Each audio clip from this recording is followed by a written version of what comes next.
So this problem, if you look at it, there's no equal sign, and they'll say usually the directions are the same. Factor completely. So you're just going to go through what we've done before. Always think about if there's a GCF. If I look at these values, there's a 5, negative 14, and 8. This is an odd, even, and even. So there's no number in common. Each of these don't have an x, so in this case there is no GCF, so I can keep going. Then I'm going to keep doing the same thing I've done before. This is my A value. Negative 14 is my B value. And my C value is 8. This number is going to be kind of large. So now that I figured out my A, B, and C, we're going to do now the x.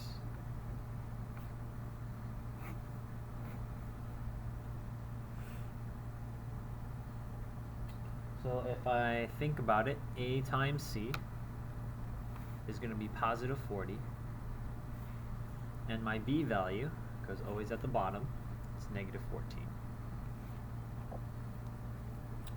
Now I'm going to think of the factors of 40.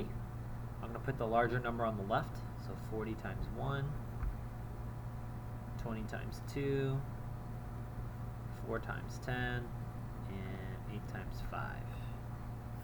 Now the reason why I do that is it helps me figure out, or helps me see some combinations of numbers, because I need to multiply these numbers to be 40, but I also, the same two numbers also need to add to be negative 14. So I'll not worry about the negatives yet. So I'm going to choose 10 and 4.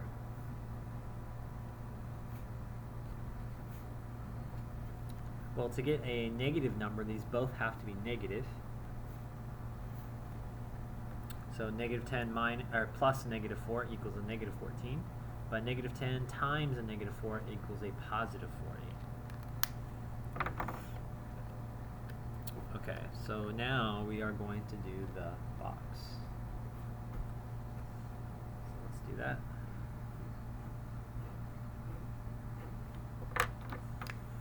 In this box, we learned previously when A is equal to 1, that there in yellow always goes in the top left of the box. So that'll be 5x squared.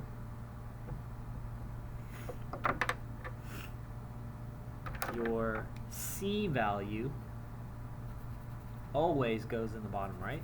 So let's write that. And these two terms you can go ahead and put here, and when you're writing them there, they always go in these two. Always add an x, so negative 10x and negative 4x.